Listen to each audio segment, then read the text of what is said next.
Hi dear friends, welcome back to Easy Commerce Concepts by Ajazat Fibinship. So ഞാൻ വന്നിട്ടുള്ള നിങ്ങൾ +2 statistics വിദ്യാർത്ഥികൾക്ക് വേണ്ടിയിട്ടുള്ള ഒരു വീഡിയോ ആയിട്ടാണ്. യൂണിറ്റ് 1 കോറിലേഷൻ അനാലിസിസിൽ നിന്ന് നിങ്ങൾ പഠിച്ചിരിക്കേണ്ട ഇമ്പോർട്ടൻ്റ് ആയിട്ടുള്ള തിയറി പ്ലസ് പ്രോബ്ലംസ് ആണ് നമ്മൾ ഈ ഒരു വീഡിയോയിൽ ചെയ്യാൻ വേണ്ടിയിട്ട് നോക്കുന്നത്. അപ്പോൾ എല്ലാ കൂട്ടുകാർക്കും നമ്മുടെ വീഡിയോയിലേക്ക് സ്വാഗതം. വീഡിയോ മുഴുവനായിട്ട് കാണാൻ വേണ്ടി ശ്രമിക്കുക. വീഡിയോ ഇഷ്ടപ്പെടുകയാണെങ്കിൽ തീർച്ചയായും ലൈക്ക് ചെയ്ത് സപ്പോർട്ട് ചെയ്യുക, നമ്മുടെ ചാനൽ സബ്സ്ക്രൈബ് ചെയ്യാം. സോ ഒന്നാമത്തെ ചാപ്റ്ററിൽ നിങ്ങൾ മസ്റ്റായിട്ട് പഠിച്ചിരിക്കേണ്ട കുറച്ച് കാര്യങ്ങളാണ് പറയാൻ പോകുന്നത് കേട്ടോ.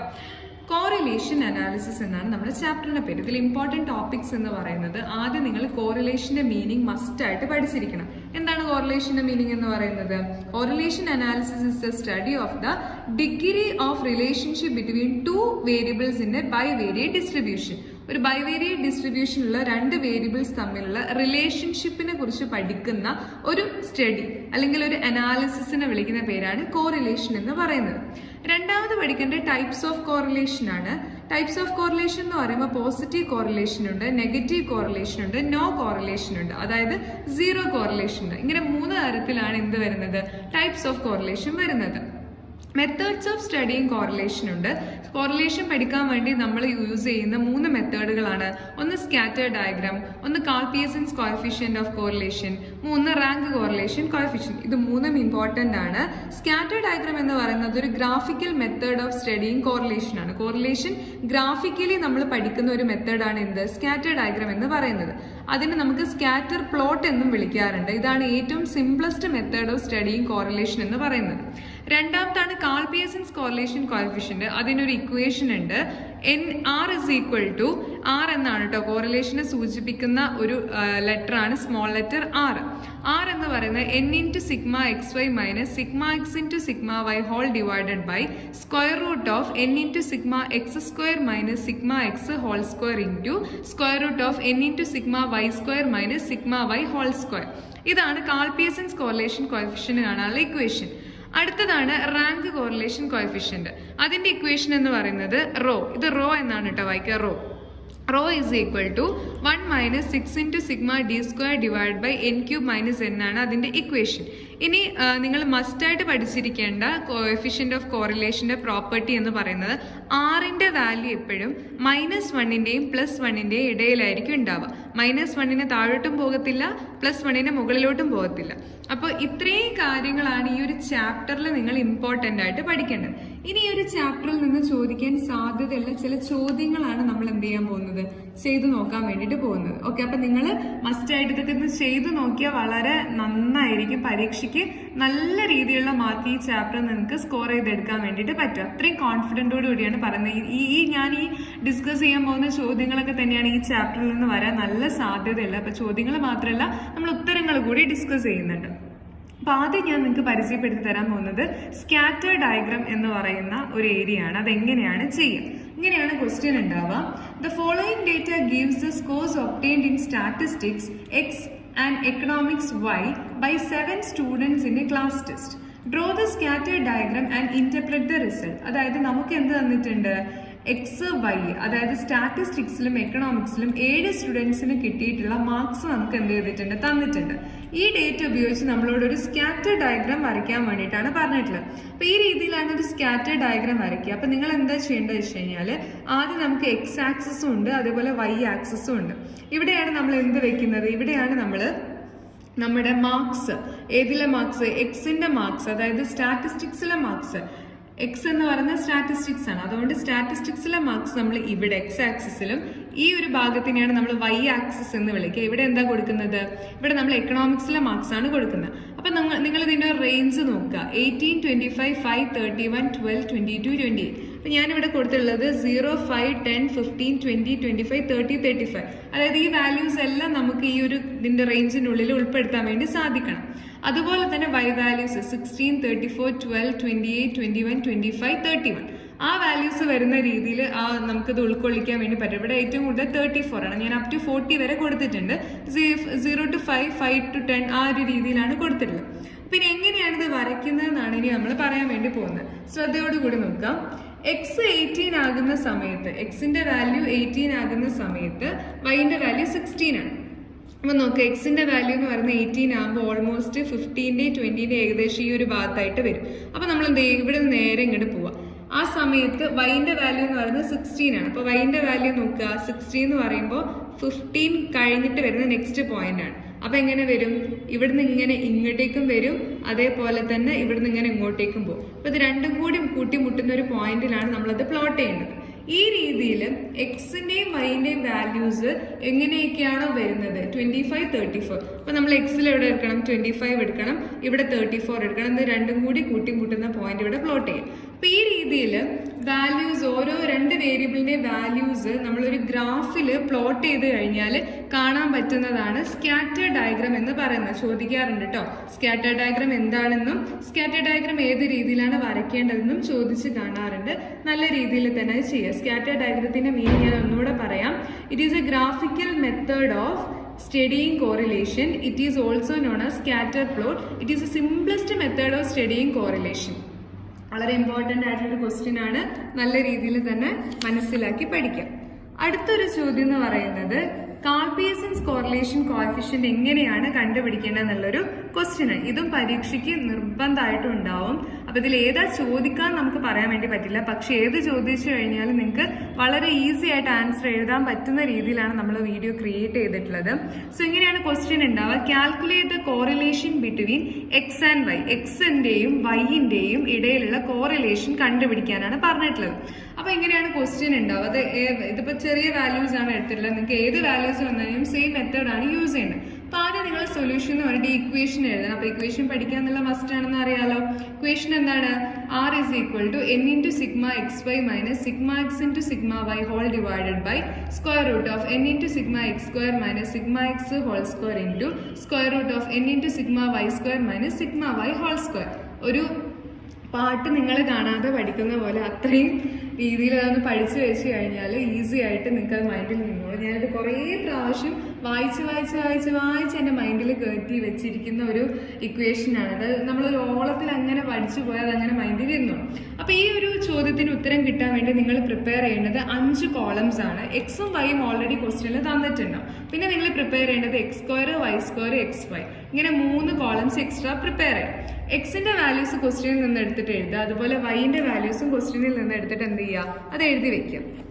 ക്ലിയർ? വൈന്റെ വാല്യൂസും ക്വസ്റ്റ്യനിൽ നിന്ന് എടുത്തിട്ട് എഴുതി വെക്കുക. അതിനുശേഷം എക്സ് സ്ക്വയർ കണ്ടുപിടിക്കുക. എക്സ് സ്ക്വയർ എങ്ങനെയാണ് കണ്ടുപിടിക്കേണ്ടതെന്ന് വെച്ച് കഴിഞ്ഞാൽ 2 ആണ് എക്സ്, അപ്പൊ എക്സിന്റെ സ്ക്വയർ 4, 2 into 2, 3x, അപ്പൊ 3 into 3 9, 4 into 4 16, 5 into 5 25, 6 into 6 36, 7 into 7 49, 8 into 8 64. അപ്പൊ നമുക്ക് എക്സിന്റെ സ്ക്വയേഴ്സ് എടുത്തു കഴിഞ്ഞാൽ X square table column fill ചെയ്യാൻ പറ്റും. സെയിം ടൈം നമുക്ക് എന്ത് ചെയ്യാം? വൈന്റെ സ്ക്വയേഴ്സ് എടുത്തിട്ട് വൈ സ്ക്വയർ എന്നുള്ള ആ ഒരു കോളം ഫില്ല് ചെയ്യും. എങ്ങനെയാണ്? 4 into 4 16, 5 into 5 25, 6 into 6 36, 8 into 8 64, 9 into 9 81, 7 into 7 49, 10 into 10 100. അങ്ങനെ ചെയ്യും. അതിനുശേഷം എക്സ് വൈ എന്നുള്ളൊരു കോളം ഉണ്ട്. ഇതെങ്ങനെയാണ് പ്രിപ്പയർ ചെയ്യാന്ന് വെച്ചാൽ എക്സും വൈയും തമ്മിൽ എന്ത് ചെയ്യുക? ഡയറക്റ്റ് ആയിട്ട് മൾട്ടിപ്ലൈ ചെയ്യുക. 2 into 4 8, 3 into 5 15, 4 into 6 24, 5 into 8 40, 6 into 9 54, 7 into 7 49, 8 into 10 80. Ready? Clear? അപ്പൊ ഈ രീതിയിൽ നമ്മൾ എന്ത് ചെയ്യുക? ഇത്രയും 5 കോളം ഉണ്ടാക്കുക. അതിനുശേഷം എല്ലാ കോളത്തിന്റെയും എന്ത് ചെയ്യണം? ടോട്ടൽ കണ്ടുപിടിക്കണം. അതായത് ഈ കോളം മൊത്തം കൂട്ടുക, ഇവിടെ എഴുതുക, ഇത് മൊത്തം കൂട്ടുക, ഇവിടെ എഴുതുക, ഇത് മൊത്തം കൂട്ടുക, ഇവിടെ എഴുതുക, അങ്ങനെ എല്ലാത്തിന്റെയും ടോട്ടൽ എഴുതുക. ഈ കോളത്തിന്റെ ടോട്ടലിന്റെ പേര് സിഗ്മ എക്സ് ആണ്. Sigma means total. Sigma X 35, sigma Y ഇതെല്ലാം കൂടി കൂട്ടി കഴിഞ്ഞാൽ 49, sigma X square 203, sigma Y square 371, sigma X Y എന്ന് പറയുന്നത് 270. അപ്പൊ ഈ കാണുന്ന 1 2 3 4 5 ഈ 5 ടോട്ടൽസ് ആണ് നമ്മുടെ ഈ ഒരു ഇക്വേഷൻ ഫില്ല് ചെയ്യാൻ വേണ്ടിയിട്ട് നമുക്ക് വേണ്ടത്. ഈ ഇക്വേഷനിലേക്ക് ആവശ്യമായിട്ടുള്ള ഈ ഇൻഗ്രീഡിയൻസ് കിട്ടാൻ വേണ്ടിയിട്ടാണ് നമ്മൾ എന്ത് ചെയ്യുന്നത്? ഈ ടോട്ടൽ കണ്ടുപിടിക്കുന്നത്. ഇനി നമ്മൾ എന്താ ചെയ്യേണ്ടത് വെച്ചാൽ ആ ഒരു ഈ ഇക്വേഷൻ നിങ്ങൾ കണ്ടില്ലേ? ഈ ഇക്വേഷനിലേക്ക് നമ്മൾ എന്ത് ചെയ്യുക? നമ്മളിപ്പോൾ കണ്ടുപിടിച്ച് വെച്ചിട്ടുള്ള വാല്യൂസ് എന്ത് ചെയ്യുക? അങ്ങോട്ട് ഇട്ട് കൊടുക്കുക. അപ്പം നിങ്ങൾക്കത് ഈസി ആയിട്ട് കിട്ടാൻ വേണ്ടിയിട്ട് ഞാനത് ഇങ്ങനെ മുകളിൽ വെക്കാം കേട്ടോ. അപ്പോൾ നിങ്ങൾക്ക് പെട്ടെന്ന് അത് മനസ്സിലാക്കാൻ വേണ്ടിയിട്ട് പറ്റും. അപ്പോൾ ഇത് നമ്മൾ നേരത്തെ പറഞ്ഞ കണ്ടുപിടിച്ചിട്ടുള്ള കോളം ടോട്ടൽസ് ആണ്. നല്ല രീതിയിൽ തന്നെ നോക്കാം. വെയിറ്റ്, ഇങ്ങനെ മനസ്സിലാവും. Okay, ready. So R is equal, ഇതാണ് നമ്മുടെ മെയിൻ ഇക്വേഷൻ. ഇതാണ് ആ ഇക്വേഷനിലേക്ക് നമ്മുടെ ഈ ഒരു കാര്യങ്ങൾ കൊടുക്കുകയാണ്. അത് ഇക്വേഷൻ എന്താണ്? n into sigma xy. n എത്രയാ? n എന്ന് പറയുന്നത് 7 ആണ്. എങ്ങനെ കിട്ടുന്നത്? 1 2 3 4 5 6 7 7 എണ്ണമാണ് മൊത്തത്തിലുള്ള. അപ്പൊ n എന്ന് പറയുന്നത് n എന്ന് പറയുന്നത് എന്താണ്? 7. അപ്പൊ നമ്മൾ ആദ്യം എന്ത് എഴുതി? 7 എഴുതി. n into സിഗ്മ xyന്റെ ടോട്ടൽ. xyന്റെ ടോട്ടൽ എന്ന് പറയുന്നത് എന്താണ്? ഈ ഒരു എമൗണ്ട് ആണ്. ഇതാണ് xy കോളം. അതിന്റെ ടോട്ടൽ എന്ന് പറയുന്നത് 270 ആണ്. So 7 into 270 n into sigma xy. അടുത്തത് minus sigma x into sigma y. ഇവിടെ ഒന്നും പ്രത്യേകിച്ച് ഇൻറ്റു എന്നൊന്നും ഇട്ടിട്ടില്ല. ലെറ്റേഴ്സ് വരുമ്പോൾ നമ്മളത് കാണിക്കാറില്ല. അത് ഇംപ്ലൈ ചെയ്യുന്നത് മൾട്ടിപ്ലിക്കേഷൻ തന്നെയാണ്. Sigma x into sigma y, right? അപ്പൊ സിഗ്മ എക്സ് എത്രയാ നോക്കാം? ഇതാണ് നമ്മുടെ എക്സിന്റെ കോളം ടോട്ടൽ. അപ്പൊ സിഗ്മ എക്സ് 35. ഇതാ ഇവിടെ 35 ഇൻറ്റു പിന്നെന്താ? Sigma y. Sigma x into sigma y. Sigma X 35. Sigma y എത്രയാ? വൈന്റെ ടോട്ടൽ നോക്കിക്കേ, 49. അപ്പൊ നമ്മൾ എന്ത് ചെയ്യാം? ഇവിടെ 49 എഴുതാം. 35 into 49 whole divided by ആണല്ലോ സ്ക്വയർ റൂട്ട് ഓഫ് n എത്രയാ? 7 തന്നെ. n into sigma X square. ഇതാണ് സിഗ്മ എക്സ് സ്ക്വയർ. അതിന്റെ ടോട്ടൽ എന്ന് പറയുന്നത് 203 ആണ്. സ്ക്വയർ റൂട്ട് ഓഫ് n 7 ആണ്. n into sigma X square 203 minus sigma x whole square. അതായത് ഇതാണ് സിഗ്മ എക്സ്, അതിന്റെ സ്ക്വയർ 35 into 35 ആണ് സിഗ്മ എക്സ് ഹോൾ സ്ക്വയർ. അതുപോലെ എഴുതാം. Into square root of again n into sigma Y square. n 7 ആണ്. Y square എന്ന് പറയുമ്പോൾ എന്താണ്? ഇതാണ് വൈ സ്ക്വയർ. വൈ സ്ക്വയറിന്റെ total 371. 7 into 371 minus sigma y whole square. Sigma y എത്രയാ? ഇതാണ് സിഗ്മ വൈ, അതിന്റെ സ്ക്വയർ 49 into 49. അപ്പൊ ഇങ്ങനെയാണ് നമ്മുടെ ഇക്വേഷനിലേക്ക് വേണ്ട കാര്യങ്ങളൊക്കെ ഇട്ട് കൊടുത്തിട്ടുണ്ട്. ഇനി അതിനെ നമ്മൾ സോൾവ് ചെയ്യണം. സോൾവ് ചെയ്യുന്ന സമയത്ത് നിങ്ങൾ കാൽക്കുലേറ്റർ ഉപയോഗിച്ച് സോൾവ് ചെയ്യുക. 7 into 270 ചെയ്യുക, മൈനസ് 37 into 49 ചെയ്യുക. അപ്പൊ നമുക്ക് 175 കിട്ടും. Whole divided by square root of 7 into 203 into 30. ആദ്യം 37ന്റെ സ്ക്വയർ കണ്ടുപിടിക്കാം. എന്നിട്ട് 7 into 203 ചെയ്തിട്ട് ഈ കിട്ടിയ വാല്യൂ ഇതിൽ നിന്ന് കുറയ്ക്കാം. എന്നിട്ട് നമുക്ക് കിട്ടുന്ന 196 ആയിരിക്കും സ്ക്വയർ റൂട്ട് ഓഫ് 196. ഇവിടെ ചെയ്യുന്ന സമയത്ത് 196 തന്നെയാണ് ചെയ്യുക. അപ്പൊ നമുക്കത് രണ്ടും 196ന്റെ സ്ക്വയർ റൂട്ടും കാണാം, 196ന്റെ സ്ക്വയർ റൂട്ടും കാണാം. എന്നിട്ട് നമ്മൾ എന്ത് ചെയ്യുക? കിട്ടുന്ന വാല്യൂന് നമ്മൾ എന്ത് ചെയ്യുക? മൾട്ടിപ്ലൈ ചെയ്യുമ്പോൾ നമുക്ക് പിന്നെ 196 തന്നെയാണ് കിട്ടുക. So 175 divide by 196 is equal to 0.89. ഇവിടെയാണ് നിങ്ങൾ ശ്രദ്ധിക്കേണ്ടത്. 0.89 ആണ്.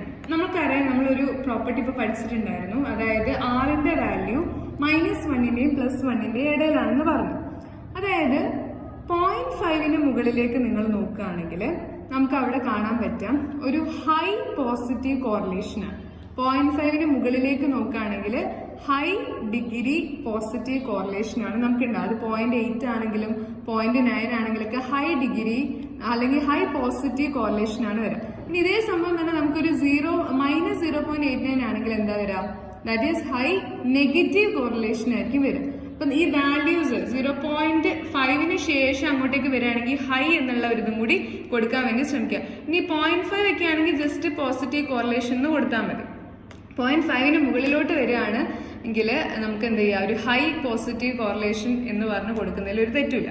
അതായത് ഈ രണ്ട് വാല്യൂസ് ഉണ്ടല്ലോ, വാരിയബിൾസ് ഉണ്ടല്ലോ, എക്സും വൈ, ഇത് തമ്മിലുള്ള റിലേഷൻഷിപ്പ് എന്ന് പറയുന്നത് ഒരു പോസിറ്റീവ്, അത് വെറും പോസിറ്റീവ് അല്ല, ഹൈ പോസിറ്റീവ് കോറിലേഷൻ ആണ്. ക്ലിയർ അല്ലേ? അപ്പൊ ഈ രീതിയിൽ മനസ്സിലാക്കുക. ഈ രീതിയിലുള്ള ചോദ്യങ്ങൾ വരാൻ നല്ല സാധ്യതയുണ്ട് കേട്ടോ. അപ്പൊ നിങ്ങൾക്ക് നല്ല രീതിയിൽ മനസ്സിലായിട്ടുണ്ടെന്നാണ് ഞാൻ വിശ്വസിക്കുന്നത്.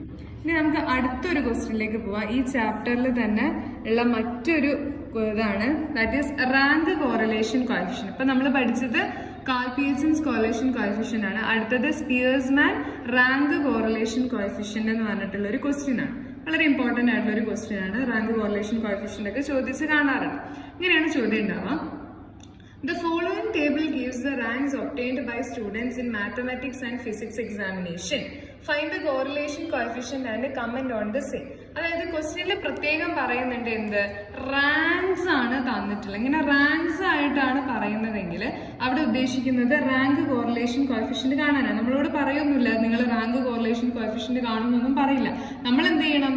ക്വസ്റ്റ്യൻ വായിക്കുമ്പോൾ നമുക്ക് ചില ഹിന്റുകൾ വരും. ഇവിടെ തന്നില്ലേ റാങ്ക് എന്ന് പറഞ്ഞിട്ടുള്ള ഒരു ടേം യൂസ് ചെയ്ത്, അപ്പൊ നമുക്ക് അത് കത്തണം, നമ്മുടെ മൈൻഡിൽ അത് ക്ലിക്കാണ്. ഓക്കെ, ഇവിടെ ഇവർ ഉദ്ദേശിക്കുന്നത് റാങ്ക് കോറിലേഷൻ ആണ് കാണാൻ വേണ്ടിയിട്ട് പറയുന്നത്. സോ എന്തൊക്കെയാണ് നമുക്ക് തന്നിട്ടുള്ള ഇൻഫർമേഷൻ? സ്റ്റുഡൻസിന്റെ എണ്ണം തന്നിട്ടുണ്ട്. എത്ര എണ്ണം? എത്രയാണ്? 8 ആണ്. ഏതൊക്കെ സബ്ജക്ട്സ് വന്നിട്ടുള്ള? മാത്സും ഫിസിക്സും. അപ്പോൾ ഒന്നാമത്തെ സ്റ്റുഡന്റിന് മാത്സിൽ ഫസ്റ്റ് റാങ്കും ഫിസിക്സിൽ സെക്കൻഡ് റാങ്കുമാണ്. രണ്ടാമത്തെ സ്റ്റുഡന്റിന് മാത്സിന് 5th റാങ്കും ഫിസിക്സിന് 4th റാങ്കുമാണ്. മൂന്നാമത്തെ സ്റ്റുഡന്റിന് മാത്സിൽ 7th റാങ്കും ഫിസിക്സിന് 8th റാങ്കുമാണ്. നാലാമത്തെ സ്റ്റുഡന്റിന് മാത്സിന് 8th റാങ്കും ഫിസിക്സിന് 6th റാങ്കുമാണ്. അപ്പം നമ്മളോട് പറയുകയാണ് ഈ 2 റാങ്കുകൾ, അതായത് മാത്സിലെ റാങ്കും ഫിസിക്സിലെ റാങ്കും തമ്മിലുള്ള ഒരു കോറിലേഷൻ എന്താണ്, ബന്ധം എന്നാണ് ചോദിക്കുന്നത്. അപ്പോൾ നമ്മൾ എങ്ങനെയാണ് സൊല്യൂഷൻ എഴുതേണ്ടത്? Here we are given the ranks. നമുക്ക് റാങ്ക് ആണ് തന്നിട്ടുള്ളത്. So we can use the rank correlation coefficient. നമുക്ക് റാങ്ക് കോറിലേഷൻ കോഎഫിഷ്യന്റ് യൂസ് ചെയ്യാം. Let X denotes the rank obtained in the mathematics. അതായത് മാത്തമാറ്റിക്സിൽ നേടിയിട്ടുള്ള റാങ്ക്സിന് നമുക്ക് എക്സ് ആയിട്ടും ഫിസിക്സിൽ നേടിയിട്ടുള്ള റാങ്ക്സിന് നമുക്ക് എന്തായിട്ടും എടുക്കാം? വൈ ആയിട്ടും എടുക്കാം. എന്നിട്ടാണ് നമ്മൾ പ്രോബ്ലം ചെയ്യാൻ വേണ്ടിയിട്ട് പോകുന്നത് കേട്ടോ. അപ്പൊ ഇങ്ങനെയാണ് വരിക. അതായത് കോഎഫിഷ്യന്റ് ഓഫ് റാങ്ക് എന്ന് പറയുന്നത് സ്പിയേഴ്സ്മാൻ റാങ്ക് കോറിലേഷൻ കോഎഫിഷ്യന്റ് ആണ്. അത് കണ്ടുപിടിക്കാനുള്ള ഇക്വേഷൻ എന്ന് പറഞ്ഞാൽ റോ ഈസ് ഈക്വൽ ടു, ഇതിനെ വിളിക്കുന്ന പേരാണ് കേട്ടോ, റോ എന്നാണ് ഇത് വിളിക്കുക. റോ ഈസ് ഈക്വൽ, നിങ്ങൾക്ക് കാണുമ്പോൾ ഒരു പി എഴുതിയ പോലെ ഉണ്ടാവും. Rho is equal to 1 - 6 × sigma D square divided by n cube. ഇത് 3 ആണ് കേട്ടോ. n⁻³ ആണ്. നമ്മൾ n ക്യൂബ് എന്നാണ് പറയാ. n cube minus n. ഇവിടെ n എന്ന് പറയുന്നത് 8 ആണ് അല്ലേ. 1 2 3 4 5 6 7 8 സ്റ്റുഡൻസിന്റെ ഡീറ്റെയിൽസ് ആണ് തന്നിട്ടുള്ളത്. സോ നമ്മൾ എന്ത് ചെയ്യുക? ക്വസ്റ്റ്യനിൽ നമുക്ക് എക്സ് വാല്യൂസും വൈ വാല്യൂസും ഡയറക്റ്റ് ആയിട്ട് റാങ്ക്സ് തന്നിട്ടുണ്ട്. നമ്മൾ കണ്ടുപിടിക്കുക. നമ്മുടെ ഇക്വേഷൻ നോക്കിയാൽ നിങ്ങൾക്ക് കാണാൻ പറ്റും ഏതൊക്കെ കോളാണ് പ്രിപ്പയർ ചെയ്യേണ്ടത്. 1 - അതിലൊന്നും കുഴപ്പമില്ല, 6 അതും കുഴപ്പമില്ല, സിഗ്മ ഡി സ്ക്വയർ. അപ്പൊ നമ്മൾ എന്ത് കണ്ടുപിടിക്കണം? ഡി എന്നുള്ള ഒരു കോളം കണ്ടുപിടിക്കണം, പിന്നെ ഡി സ്ക്വയർ എന്നൊരു കോളവും കണ്ടുപിടിക്കണം. അപ്പൊ ഡി എങ്ങനെയാണ് കാണാം? എക്സ് വാല്യൂവിൽ നിന്ന് വൈ വാല്യൂ കുറച്ച് കഴിഞ്ഞാൽ നമുക്ക് ഡി വാല്യൂ കിട്ടും. അതായത് ആദ്യത്തെ നോക്കിയേ, 1 - 2 -1, 5 - 4 1, 7 - 8 -1, 8 - 6 2, 3 - 3 0, 4 - 5 -1, 2 - 1 1, 6 - 7 -1. അപ്പൊ ഇതാണ് എന്ത്? D value. അതായത് റാങ്കുകൾ തമ്മിലുള്ള വ്യത്യാസത്തെയാണ് ഡി, ഡിഫറൻസ്, ഡീവിയേഷൻ എന്ത് വേണമെങ്കിലും പറയാം. അത് നമ്മൾ എഴുതി. എക്സ് മൈനസ് വൈ ചെയ്താൽ നമുക്ക് എന്ത് കിട്ടും? ഡി കിട്ടും. അപ്പൊ നമ്മളത് എഴുതി. എന്നിട്ട് ആ വാല്യൂസിന്റെ എന്തെടുക്കുക? സ്ക്വയർ എടുക്കുക. നമുക്കറിയാം ഏത് വാല്യൂവിന്റെ സ്ക്വയർ എടുത്താലും നമുക്ക് പോസിറ്റീവ് ഫിഗർ ആയിരിക്കും കിട്ടുക. -1 × -1 1, 1 × 1 1, -1 × -1 1, 2 × 2 4, 0 × 0 0, -1 × -1 1, 1 × 1 1, -1 × 1 -1 × -1 1. അപ്പൊ നമുക്ക് എന്ത് കിട്ടി? ഡി സ്ക്വയർ കിട്ടി. നമുക്ക് എന്താ വേണ്ടത് ഇക്വേഷനിൽ? സിഗ്മ ഡി സ്ക്വയർ, അതായത് ഡി സ്ക്വയർ കോളത്തിന്റെ total, that will be 10. Okay, ഇനി നമ്മൾ എന്ത് ചെയ്യുക? ഇക്വേഷനിലേക്ക് ഈ വാല്യൂസ് അപ്ലൈ ചെയ്യുക. Rho is equal to 1 - 6 × sigma D square. 1 - 6 × sigma D square, ഇതാണ് equation. So sigma D square എത്രയാണ്? ഇതാണ് ഡി സ്ക്വയർ കോളം, ഇതിന്റെ ടോട്ടൽ ആണ് സിഗ്മ ഡി സ്ക്വയർ, അത് 10. So 1 - 6 × 10 divided by n cube. n എത്രയാ? n 8 ആണ്. So 8 cube, 8 × 8 × 8, 8 3 പ്രാവശ്യം ഗുണിക്കണം. 8 × 8 × 8 minus n cube minus n ആണ്, -8 തന്നെ. സോ അത് ചെയ്യുന്ന സമയത്ത് നമുക്ക് എന്ത് കിട്ടുമെന്ന് വെച്ചാൽ 1 - അങ്ങനെ തന്നെ ഇടാം. 6 × 10 60 ഡിവൈഡഡ് ബൈ 8 × 8 × 8 ചെയ്തിട്ട് കിട്ടുന്ന ഉത്തരത്തിൽ നിന്ന് 8 കുറച്ച് നമുക്ക് 504 കിട്ടും. സോ ഇത് ചെയ്ത് കഴിയുമ്പോൾ 1 - അങ്ങനെ തന്നെ ഇട്ടിട്ട് 60 ഡിവൈഡ് ബൈ 504 ചെയ്യാം. അപ്പൊ നമുക്ക് 0.119 കിട്ടും. സോ 1 - 0.119 എന്ന് പറയുന്നത് 0.881 ആണ്. അപ്പൊ നോക്കിക്കേ, വീണ്ടും ആറിന്റെ വാല്യൂ വന്ന് കോറിലേഷന്റെ വാല്യൂ വന്ന് കിടക്കുന്നത് 0.5 മുകളിലാണ്, 0.881 ആണ്. സോ നമുക്ക് എന്ത് പറയാം? Here exist A high positive correlation between the scores in mathematics and physics. അതായത് ഫിസിക്സിലെയും മാത്തമാറ്റിക്സിലെയും റാങ്കുകൾ തമ്മിൽ വളരെ വലിയ ഒരു ഹൈ ആയിട്ടുള്ള ഒരു കോറിലേഷൻ തന്നെയാണ് ഉള്ളത്. അത് നമുക്ക് അല്ലാണ്ട് കാണുമ്പോഴും മനസ്സിലാക്കാൻ പറ്റുന്നുണ്ട്. അതായത് മാത്സിൽ റാങ്ക് 1 ആണെങ്കിൽ ഫിസിക്സിൽ 2 ആണ്, വലിയ വ്യത്യാസമൊന്നുമില്ല. മാത്സിൽ 5 ആണെങ്കിൽ ഫിസിക്സിൽ 4 ആണ്, അവിടെയും വലിയ വ്യത്യാസമൊന്നുമില്ല. മാത്സിൽ 7 ആണെങ്കിൽ ഫിസിക്സിൽ 8 ആണ്, വലിയ വ്യത്യാസമില്ല. ഒരു 1 എന്ന് പറയുന്ന ഒരു റാങ്കിന്റെ ഒക്കെ വ്യത്യാസമൊക്കെ വരുന്നുള്ളൂ. ഇവിടെയൊക്കെ നോക്കിക്കേ, മാത്സിൽ 3 ആണെങ്കിൽ ഫിസിക്സിലും 3 തന്നെയാണ്. സെയിം ആണ്. അപ്പൊ നമുക്കൊരു നല്ലൊരു ബന്ധം, ഒരു ഹൈ കോറിലേഷൻ തന്നെ നമുക്ക് അവിടെ കാണാൻ വേണ്ടിയിട്ട് സാധിക്കുന്നുണ്ട്. അപ്പൊ ഈ രീതിയിൽ സ്പിയർസ്മാൻ റാങ്ക് കോറിലേഷൻ കോഎഫിഷ്യന്റിൽ നിന്ന് ചോദ്യങ്ങൾ വന്നാൽ ഈ ഇക്വേഷൻ ഒക്കെ യൂസ് ചെയ്തിട്ട് നല്ല രീതിയിൽ തന്നെ ചെയ്യാം. അതുപോലെ ഏത് റിലേഷൻ ആണെന്നുള്ളത് കറക്റ്റ് ആയിട്ട് കമന്റ് ചെയ്യണം. അതിലൊന്നും ഒരു വിട്ടുവീഴ്ചയില്ല. നല്ല രീതിയിൽ തന്നെ അതൊക്കെ ചെയ്തിട്ട് പഠിക്കണം. വെരി ഇമ്പോർട്ടൻ്റ് ആയിട്ടുള്ള ക്വസ്റ്റ്യൻസ് ആണ്. നല്ല രീതിയിൽ തന്നെ ചെയ്യാൻ വേണ്ടിയിട്ട് നോക്കാം. ഇക്വേഷൻ പഠിക്കുക എന്നുള്ളതാണ് മെയിൻ ആയിട്ട് നിങ്ങൾ ചെയ്യേണ്ടത്. അതിപ്പോൾ ഇനി correlation, Karl Pearson's correlation coefficient ആണെങ്കിലും അതേപോലെ നമ്മൾ പറഞ്ഞ ഇപ്പൊ പഠിച്ച സ്പിയർസ്മാൻ റാങ്ക് കോറിലേഷൻ ആണെങ്കിലും ചെയ്ത് പഠിക്കുക എന്നുള്ളതാണ് അതിൻ്റെ ഒരു രീതി. ഇനി നമ്മൾ നോക്കാൻ പോകുന്നത് ഒരു മാച്ച് ദ ഫോളോയിങ് ആണ് കേട്ടോ. അതായത് ഒരു 4 മാർക്കിനൊക്കെ ചോദിച്ചാൽ നിങ്ങൾക്ക് എഴുതാൻ പറ്റും. ഇതിപ്പോൾ തെറ്റായിട്ടാണ് കൊടുത്തിട്ടുള്ളത്, നമുക്കിതിനെ ശരിയാക്കണം. ഇപ്പൊ നിലവിലൊരു തെറ്റായിട്ടുള്ളൊരു രീതിയിലാണ് ഇത് എന്ത് ചെയ്തിട്ടുള്ളത്, നമ്മുടെ മുമ്പിൽ ഇത് പ്രസന്റ് ചെയ്തിട്ടുള്ളത്. അപ്പൊ നമ്മൾ എന്ത് ചെയ്യണം, ഇതിനൊന്ന് ശരിയാക്കിയിട്ട് ചെയ്യാൻ വേണ്ടിയിട്ട് നോക്കാം. അപ്പൊ നിങ്ങളൊന്ന് കാണുമ്പോൾ തന്നെ നിങ്ങൾക്ക് കുറെ കാര്യങ്ങളൊക്കെ ഒന്ന് കത്തും. അതായത് നോ കോറിലേഷൻ എന്ന് പറയുമ്പോൾ അത് എന്തിനെ സൂചിപ്പിക്കുന്നു? ഇവിടെ നോ കോറിലേഷൻ ഉണ്ട്. ഇവിടെ rank correlation R is equal to +1, correlation coefficient R is equal to 0. അപ്പൊ നമുക്ക് നോ കോറിലേഷൻ എന്ന് പറഞ്ഞാൽ അവിടെ R എന്ന് ഉദ്ദേശിക്കുന്നത് 0 ആണ്. അപ്പൊ നമുക്ക് എന്ത് പറയാം, ഇങ്ങനെ അതിനെ ഒന്ന് ചേരുംപടി ചേർത്ത് എഴുതുകയാണെങ്കിൽ ഇത് എന്തിലോട്ട് പോകും? ഇത് നേരെ പോകുന്നത് ഇതിലാണ്. അപ്പൊ നിങ്ങൾ ഇങ്ങനെ വരച്ചൊന്നും വെക്കരുത്. നിങ്ങൾ ഇതേപോലെ കോളൊക്കെ വരച്ച് നോ കോറിലേഷൻ ചെയ്ത് അതിന് നേരെ R is equal to 0 എന്നാണ് കൊടുക്കേണ്ടത്. ക്ലിയർ അല്ലേ? ഇത് ഇങ്ങോട്ടേക്കാണ് വരുന്നത്. റെഡി. അടുത്തത് covariance of XY divide by sigma X into sigma Y. ഇത് എന്തിനെയാണ് സൂചിപ്പിക്കുന്നത്? അത് കോറിലേഷൻ കോഎഫിഷ്യന്റിനെയാണ് സൂചിപ്പിക്കുന്നത്. കോറിലേഷൻ കോഎഫിഷ്യന്റ് ഇക്വേഷൻ ആണിത്. ഈ ഇക്വേഷനെ മാറ്റിയിട്ടാണ് നമ്മൾ മറ്റൊരു വലിയ ഇക്വേഷൻ പഠിച്ചത്. സോ ഇതിന്റെ റൈറ്റ് വരുന്നത് ഇങ്ങോട്ടേക്കാണ്, അതായത് ഇവിടെ. അതായത് രണ്ടാമത്തതിന്റെ ശരിയായ ഉത്തരം ബി കോളത്തിലെ മൂന്നാമത്തതാണ് കോറിലേഷൻ കോഎഫിഷ്യന്റ്. അടുത്തത് 1 - 6 into sigma d² divide by NQ - N. ഇത് എന്തിന്റെ ഇക്വേഷൻ? നമ്മളിപ്പോൾ പഠിച്ചതേ ഉള്ളൂ. അത് റാങ്ക് കോറിലേഷൻ കോഎഫിഷ്യന്റ് ഇക്വേഷൻ ആണ്. അടുത്തത് പെർഫെക്റ്റ് കോറിലേഷൻ എന്ന് വെച്ച് കഴിഞ്ഞാൽ R is equal to +1 ആവുമ്പോഴാണ് എന്താവുന്നത്, പെർഫെക്റ്റ് കോറിലേഷൻ വരുന്നത്. ഇനി R is equal to -1 ആണെങ്കിലോ അത് പെർഫെക്റ്റ് നെഗറ്റീവ് കോറിലേഷൻ ആണ്. ഇത് പെർഫെക്റ്റ് പോസിറ്റീവ് കോറിലേഷൻ ആണ്. റെഡി അല്ലേ? അപ്പൊ ഇങ്ങനെ ഒരു ചോദ്യം വന്നു കഴിഞ്ഞാലും നിങ്ങൾ നന്നായിട്ട് തന്നെ ചെയ്യുക. അപ്പൊ ഈ ചാപ്റ്ററിൽ നിന്ന് വരാൻ സാധ്യതയുള്ള എല്ലാ ചോദ്യങ്ങളാണ് നമ്മളിപ്പോൾ നോക്കിക്കൊണ്ടിരിക്കുന്നത്. ഇനി ഈ ഒരു ചാപ്റ്ററിൽ നിന്ന് ചോദിക്കാൻ സാധ്യതയുള്ള വേറൊരു ടൈപ്പ് ക്വസ്റ്റ്യൻ ആണ്. നമ്മൾ ടേബിൾ ഒന്നും ക്രിയേറ്റ് ചെയ്യണ്ട. നമ്മൾ എന്തിനാണ് ശരിക്കും ടേബിൾ ക്രിയേറ്റ് ചെയ്യുന്നത്? നമ്മൾ ടേബിൾ ക്രിയേറ്റ് ചെയ്യുന്നതിന്റെ റീസൺ നമുക്ക് ടോട്ടൽ വാല്യൂസ് കിട്ടാൻ വേണ്ടിയിട്ടാണ് നമ്മൾ ശരിക്കും ടേബിൾ ക്രിയേറ്റ് ചെയ്യുന്നത്. അതായത് നമ്മൾ നേരത്തെ ചെയ്ത പോലെ ഇങ്ങനെ ഈ ഒരു അവസാനം നമുക്ക് ഇങ്ങനെ ഒരു total value sigma X, sigma Y, sigma X², sigma Y², sigma XY ഇത് കിട്ടാൻ വേണ്ടിയിട്ടാണ് ഈ ഒരു എൻറ്റയർ കോളം നമ്മൾ എന്ത് ചെയ്യുന്നത്, പ്രിപ്പയർ ചെയ്യുന്നത്. ഇത് അതിന് പകരം ഇവർ ക്വസ്റ്റ്യനിൽ തന്നെ ഡയറക്റ്റ് ആയിട്ട് നമുക്ക് വേണ്ട ടോട്ടൽസ് തന്നിരുന്നാൽ കോറിലേഷൻ കോഎഫിഷ്യന്റ് എങ്ങനെ കാണാമെന്നാണ് ചോദിക്കുന്നത്.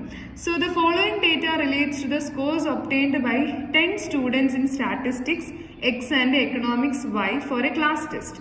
അതായത് സ്റ്റാറ്റിസ്റ്റിക്സിലും എക്കണോമിക്സിലും വിദ്യാർത്ഥികൾക്ക് കിട്ടിയിട്ടുള്ള എന്താ തന്നിട്ടുള്ളത്, ഇൻഫർമേഷൻസ് ആണ് നമുക്ക് തന്നിട്ടുള്ളത്. അപ്പൊ അത് വെച്ചിട്ടാണ് നമ്മളിത് കണ്ടുപിടിക്കാൻ വേണ്ടിയിട്ട് പോകുന്നത്. റെഡി? ഓക്കെ. സോ 10 സ്റ്റുഡൻസിന് കിട്ടിയിട്ടുള്ള ആ 10നൊക്കെ അവിടെ ഇമ്പോർട്ടൻസ് ഉണ്ട് കേട്ടോ. നമ്മുടെ ഇക്വേഷൻ നമുക്കൊന്ന് നോക്കാം. ഇക്വേഷൻ എന്താണ്? R is equal to N into sigma XY minus sigma X into sigma Y whole divided by square root of N into sigma X² minus sigma X whole square into square root of N into sigma Y² minus sigma Y whole square. ഇതാണ് നമ്മുടെ equation. അപ്പൊ ഈ ഇക്വേഷനിലേക്ക് വേണ്ട values ഒക്കെ direct ആയി ക്വസ്റ്റ്യനിൽ തന്നിട്ടുണ്ട്. നമ്മൾ എന്താണ് ചെയ്യേണ്ടത്? കറക്റ്റ് ആയിട്ട് അതിനെ എന്ത് ചെയ്യുക, ഫിറ്റ് ചെയ്യുക. ഈ ഇക്വേഷനിലേക്ക് അതിനെ എന്ത് ചെയ്ത് കൊടുക്കുക, ഫിറ്റ് ചെയ്ത് കൊടുക്കുക എന്നുള്ളതാണ് ചെയ്യേണ്ടത്. സോ എന്താണ്, N into sigma XY, N എത്രയാ? 10 അതാ ക്വസ്റ്റ്യനിൽ 10 സ്റ്റുഡൻസ് എന്ന് പറഞ്ഞിട്ടുണ്ട്. അപ്പൊ N into 10 ആണ്. സോ 10 ഉണ്ട്, 10 എഴുതാം. 10 into സിഗ്മ XY ക്വസ്റ്റ്യനിൽ തന്നിട്ടുണ്ടല്ലോ. സിഗ്മ XY എത്രയാണ്? Sigma XY 7259. സിഗ്മ XY അത് എടുത്തിട്ട് എഴുതാം. Minus sigma X into sigma Y. Sigma X 247 ആണ്, ഇൻറ്റു സിഗ്മ Y 263 ആണ്, whole divided by square root of N again 10 into sigma X². Sigma X² എത്രയാണ് നമുക്ക് തന്നിട്ടുള്ളത്? 7345. അതെടുത്ത് എഴുതാം. Minus sigma x whole square, അതായത് 247ന്റെ സ്ക്വയർ. എന്നിട്ട് അടുത്തത് into n into sigma Y square. 10 into sigma y എത്രയാ, വൈ സ്ക്വയർ എത്രയാ, 7537. അത് എഴുതാം. Minus sigma y whole square. Sigma y എത്രയാ, 263, അതിന്റെ സ്ക്വയർ. സോ ഇത് നമ്മൾ ചെയ്ത് കഴിയുമ്പോൾ നമുക്ക് ആൻസർ ആയിട്ട് എഴുതാം 0.87 ആണ്. സോ ഇവിടെ അറിയാലോ 0.5 കൂടുതലാണ്. അപ്പോൾ high positive correlation between statistics and economics എന്ന് നമുക്ക് പറയാം. അപ്പം നിങ്ങൾ ഒരിക്കലും വിട്ടുപോകരുത്. ഇങ്ങനെ അവസാനം ഒരു ആൻസർ കിട്ടിക്കഴിഞ്ഞാൽ അത് കമന്റ് ചെയ്യാനും കൂടി നിങ്ങൾ ശ്രദ്ധിക്കണം. ക്ലിയർ? കറക്റ്റ് 1 കിട്ടിയാൽ പെർഫെക്റ്റ് പോസിറ്റീവാ, കറക്റ്റ് -1 കിട്ടിയാൽ പെർഫെക്റ്റ് നെഗറ്റീവാ. 0.5ന്റെയും 1ന്റെയും ഇടയിലാണെങ്കിൽ പോസിറ്റീവാണ്, ഹൈ ഡിഗ്രി പോസിറ്റീവാണ്. അതേപോലെ 0ന്റെയും 0.5ന്റെ ഇടയിലാണെങ്കിൽ നിങ്ങൾക്ക് പോസിറ്റീവ് ആണെന്ന് പറയാം, അല്ലെങ്കിൽ ലോ ഡിഗ്രി പോസിറ്റീവ് ആണെന്ന് പറയാം. ഇനി 0ന്റെയും -0.5ന്റെ ആണെങ്കിൽ നെഗറ്റീവ് കോറിലേഷൻ ആണെന്ന് പറയാം. ഇനി -0.5ന്റെയും -1ന്റെയും ഇടയിലാണെങ്കിൽ നിങ്ങൾക്ക് നെഗറ്റീവ് കോറിലേഷൻ എന്ന് പറയാം, ഹൈ ഡിഗ്രി നെഗറ്റീവ് കോറിലേഷൻ എന്ന് പറയാം. ഇനി -1 ആണ് കിട്ടുന്നതെങ്കിൽ അത് പെർഫെക്റ്റ് നെഗറ്റീവ് കോറിലേഷൻ ആണെന്ന് പറയാം. അപ്പൊ ഇത്രയും ചോദ്യങ്ങളാണ് മക്കളെ നിങ്ങൾ എക്സാമിന് വേണ്ടിയിട്ട് പ്രിപ്പയർ ചെയ്യേണ്ടത്. ഞാൻ ഒന്നുകൂടെ നിങ്ങളുടെ കൺമുന്നിലൂടെ അതൊക്കെ ഒന്ന് കൊണ്ടുപോകാം. മസ്റ്റായിട്ട് എല്ലാം ഒന്ന് നല്ല രീതിയിൽ തന്നെ ഒന്ന് പഠിക്കുക, മനസ്സിലാക്കുക. സ്കാറ്റർ ഡയഗ്രാം ആണെങ്കിലും കാൽപിയസൻസ് കോറിലേഷൻ കോഎഫിഷ്യന്റ് ആണെങ്കിലും എല്ലാം നന്നായിട്ട് നോക്കുക. ഇതൊക്കെ പഠിച്ചു പോയാൽ ഉറപ്പായിട്ട് നിങ്ങൾക്ക് വിജയം സുനിശ്ചിതമാണ്. ഈ ഒരു ചാപ്റ്ററിൽ നിന്ന് ചോദിച്ചു കഴിഞ്ഞാൽ നിങ്ങൾക്ക് നന്നായിട്ട് തന്നെ എഴുതാൻ പറ്റും. മെയിനായിട്ട് ഈ ചാപ്റ്ററിൽ പഠിക്കേണ്ട 2 ഇക്വേഷൻസ് ആണ് ഇത് നിങ്ങൾ കാണുന്നത്. മസ്റ്റായിട്ട് പഠിക്കുക. തിയറിയും ഓൾമോസ്റ്റ് ഇമ്പോർട്ടൻ്റ് ആണ്. അപ്പം ഈ ഒരു ക്ലാസ് നിങ്ങൾക്ക് ഹെൽപ്ഫുൾ ആയിട്ട് ഫീൽ ചെയ്തിട്ടുണ്ടെങ്കിൽ തീർച്ചയായും നമ്മുടെ ഈ ഒരു ചാനൽ സബ്സ്ക്രൈബ് ചെയ്ത് സപ്പോർട്ട് ചെയ്യുക. പുതിയ ചാനലാണ്. സോ നല്ല രീതിയിൽ തന്നെ നിങ്ങൾക്ക് നല്ലൊരു മാർക്ക് ഒക്കെ ഇതിൽ നിന്ന് കിട്ടണമെന്ന് എനിക്ക് അതിയായ ആഗ്രഹമുണ്ട്. സോ എല്ലാ കൂട്ടുകാർക്കും wish you all the very success. വീഡിയോനെ കുറിച്ചുള്ള അഭിപ്രായങ്ങൾ കമൻറ്റ് ചെയ്യുക. താങ്ക്